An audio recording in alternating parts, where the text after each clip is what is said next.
Back to the Future is a 1985 American science fiction film directed by Robert Zemeckis and written by Zemeckis and Bob Gale. What's good? It's a Boy Dude Reviews, and today we're gonna take a look at the first installment in the Back to the Future trilogy, starring Micheal J Fox as teenager Marty McFly, who accidentally travels back in time from 1985 to 1955, where he meets his future parents and becomes his mother's romantic interest. Ew.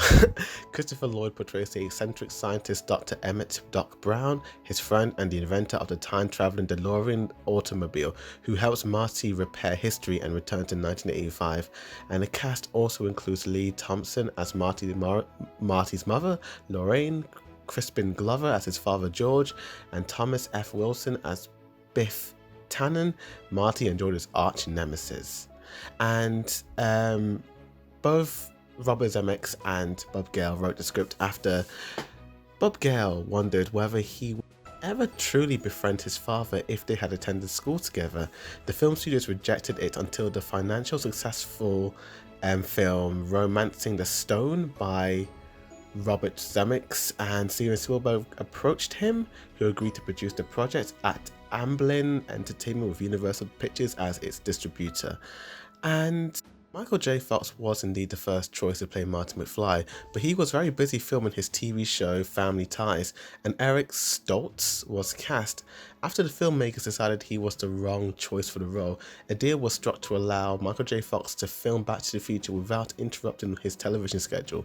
The film was released on July 3rd, 1985, and grossed a whopping $381 million at the time, which is a massive amount considering it was 1985, becoming the highest grossing film of 1985. It won the Hugo Award for Best Dramatic Presentation, the Saturn Award for the Best Science Fiction Film, and the Academy Award for Best Sound Editing Effects, and received 3 Academy Award nominations, including 5 BAFTA Award nominations, 4 Golden Globe nominations, including Best Motion Picture, Musical or Comedy, and the film has just spawned a massive franchise, and yeah, it was pretty damn successful at the time. Roger Ebert of the Chicago Sun-Times felt Back to the Future has similar themes to the film of Frank Capra, especially It's a Wonderful Life, and commented that Steven Spielberg is emulating the great, authentic past of classic Hollywood cinema, who specialized in matching the right director with the right project, and he gave the film 3.5 stars out of 4, which is a pretty damn high score by him.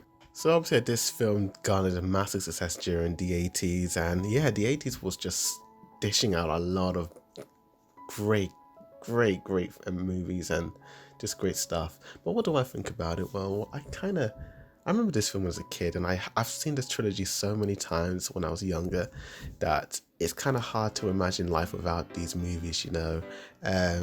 Just everything about it is just great.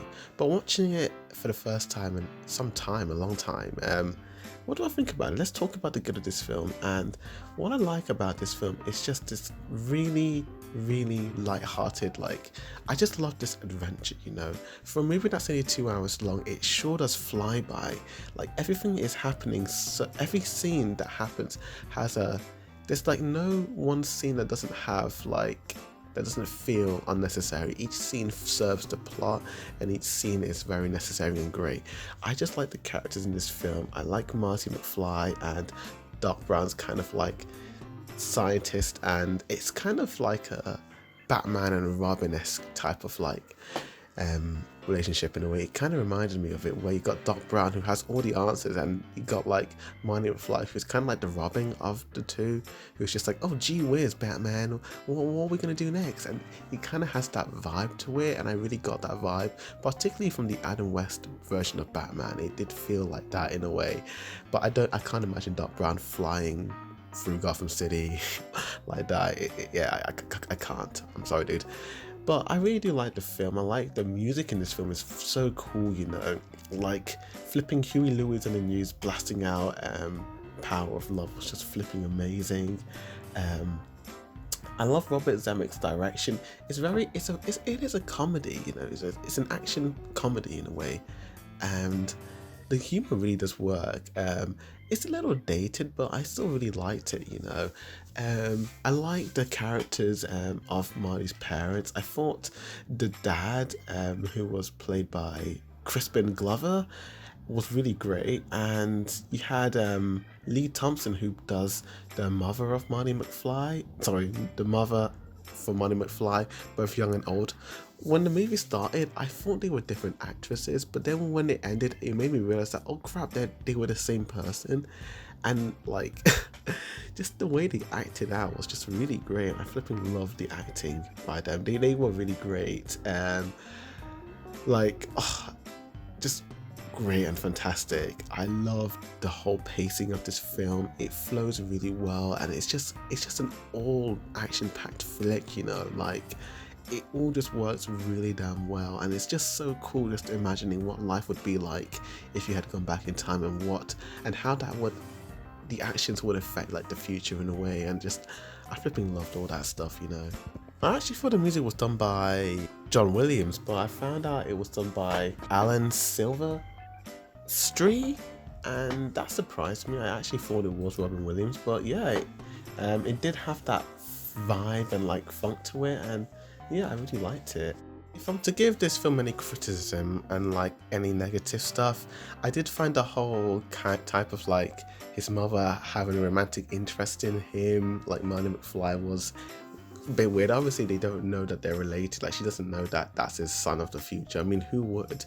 But I just found that really kind of cringy, and just like, ooh, it was a bit rubbed me the wrong way in a way. It was funny, like all the humor around it when he was like knocked out and in the bed, and then she was just like eyeing him up. It was just I will admit it was really cringy but really funny at the same time, so that wasn't too bad.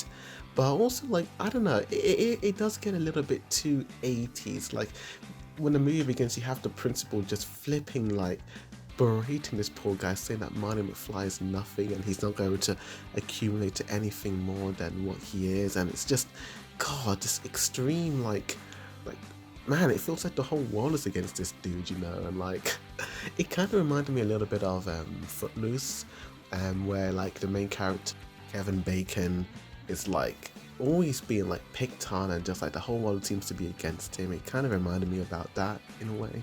But yeah, apart from that, like this film is a great flick. I like the whole 80s vibe, and just the flair and funk to it, you know. So Back to the Future Part 1 is a fun, action-packed high school flick that you're gonna love and just have a great time. It's a great time, you know. What more can I say? I'm gonna give Back to the Future Part 1 an 8 out of 10, and I'm gonna give it a A, just a standard A. It was fun. It was really fun. I really did enjoy this one.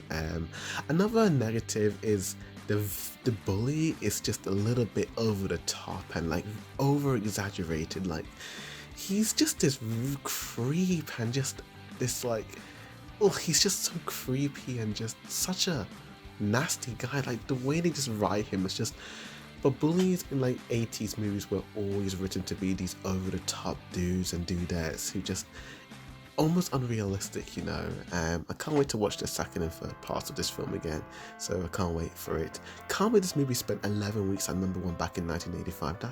That's ridiculous, my dudes and dudettes. Like that's crazy, and I can't wait to see what the film, how the 80s imagined what 2015 was gonna look like.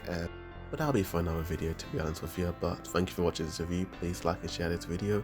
Comment down below and tell me what's your favourite Back to the Future flick. What flick from the 80s did you enjoy the most, and which one is the most nostalgic for you guys? With that said, thank you for watching, and as always, a bold review signing out.